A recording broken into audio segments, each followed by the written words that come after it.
Hello everyone, నేను doctor Abhilash Reddy కల్లు working as general physician and diabetologist in Mahonia Hospital, Manneguda. So today I want to talk about the viral fevers. So ఈరోజు నేను viral fever గురించి మాట్లాడాలనుకుంటున్నాను. ఇప్పుడు last 2 months నుంచి viral fevers Hyderabad ఇంకా other parts of తెలంగాణలో చాలా ఎక్కువ వైరల్ ఫీవర్స్ వస్తున్నాయి. ముఖ్యంగా dengue virus, chikungunya virus, malaria, ఈ వైరల్ ఫీవర్స్, ఫ్లూ వైరస్ ఇవి చాలా ఎక్కువ వస్తున్నాయి. సో బేసికల్లీ వైరల్ ఫీవర్స్లో main symptoms, I will talk about the symptoms. లక్షణాలు వచ్చేసి బాగా ఫీవర్ ఉంటుంది, ఫీవరు, బాడీ పెయిన్స్, కీళ్ళ నొప్పులు ఉంటాయి, డిహైడ్రేషన్ ఉంటుంది. సో డెంగ్యూ గురించి నేను మాట్లాడతాను. ఫస్ట్ డెంగ్యూలో 3 phases ఉంటాయి. ఫస్ట్ ఫేజ్లో ఫెబ్రైల్ ఫేజ్ అంటాము. So first 5 or 6 days fever చాలా ఎక్కువ ఉంటుంది. తర్వాత క్రిటికల్ ఫేజ్ అంటే ఏంటంటే దీంట్లో ప్లేట్లెట్స్ బాగా పడిపోవడము, ఇంకొకటి లీకేజ్, ప్లాస్మా లీకేజ్ అంటే నీరు లీక్ అవ్వడం, పొట్టలోకి ఊపిరితిత్తులోకి నీరు లీక్ అవుతుంది. ఇంకొకటి షాక్ అంటే బీపీ పడిపోయే రిస్క్ ఉంటుంది. సో దాని తర్వాత ఇది క్రిటికల్ ఫేజ్లో. దాని తర్వాత వచ్చేది recovery phase 1 or 2 days. Critical phase almost 24 to 48 hours. First phase febrile phase 5 or 6 days ఉంటుంది. సో అందరూ భయపడాల్సిన అవసరం లేదు. సో క్రిటికల్ ఫేజ్ అనేది ఓన్లీ ఫర్ 5% ఆఫ్ పేషెంట్స్లో మాత్రమే క్రిటికల్ ఫేజ్లోకి వెళ్తారు. మిగతా 95% పేషెంట్స్ నార్మల్గానే రికవర్ అవుతారు. ఫీవరు, బాడీ పెయిన్స్ తోటే రికవర్ అయిపోతారు. ఈ లీక్ ఫేజ్, షాక్లోకి వెళ్ళడం ఓన్లీ 5% ఆఫ్ డెంగ్యూ కేసెస్లో మాత్రమే జరుగుతుంది. సో భయపడాల్సిన అవసరం లేదు.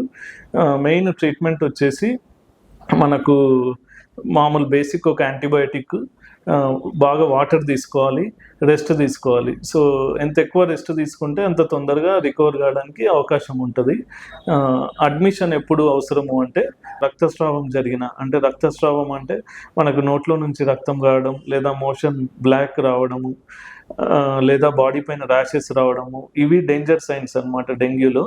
సో ఈ సైన్స్ ఉన్నప్పుడు మనము ఇమీడియట్గా హాస్పిటల్లో అడ్మిట్ అవ్వాలి. లేదు ఈ సైన్స్ ఏవీ లేవు, ఓన్లీ ఫీవర్ ఉంది, బాడీ పెయిన్స్ ఉంది, ప్లేట్లెట్స్ నార్మల్ ఉంది, అప్పుడు మనము ఇంట్లోనే ట్రీట్మెంట్ తీసుకోవచ్చు.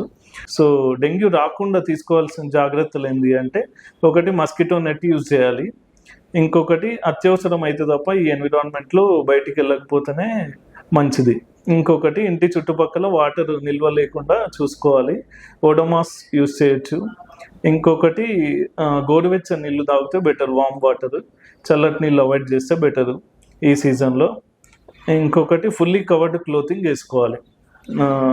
ఓకే, ఇంకొకటి చికెన్ గున్యా కూడా ఆల్మోస్ట్ డెంగ్యూ లాగానే సిమ్టమ్స్ ఉంటాయి, fever, joint pains, body pains. So chikungunya కూడా సిమ్టమాటిక్ ట్రీట్మెంట్ అంటే నార్మల్ ఒక basic antibiotic, fluids main. So ఈ అన్ని వైరల్ ఫీవర్స్లో హైడ్రేషన్ చాలా ఇంపార్టెంట్. హైడ్రేషన్ అంటే వాటర్, జ్యూసెస్, ఓఆర్ఎస్ ఇవి బాగా తీసుకోవాలి, రెస్ట్ బాగా తీసుకోవాలి. ఇంకొక డిసీజ్ ఈ సీజన్లో ఎక్కువ వచ్చేది టైఫాయిడ్ ఫీవర్ అండి. టైఫాయిడ్ ఫీవర్లో vomitings, loose motions, fever, main ఈ 3 లక్షణాలు ఉంటే టైఫాయిడ్ టెస్ట్ ఒకటి చేపిస్తే మనకు పాజిటివ్ వస్తే దానికి మెయిన్ యాంటీబయాటిక్స్, ఎందుకంటే ఇది బ్యాక్టీరియల్ ఇన్ఫెక్షన్ కాబట్టి antibiotics main stay of treatment. వైరల్లో అయితేనేమో సిమ్టమాటిక్ ట్రీట్మెంట్, బ్యాక్టీరియల్లో మెయిన్లీ యాంటీబయాటిక్స్.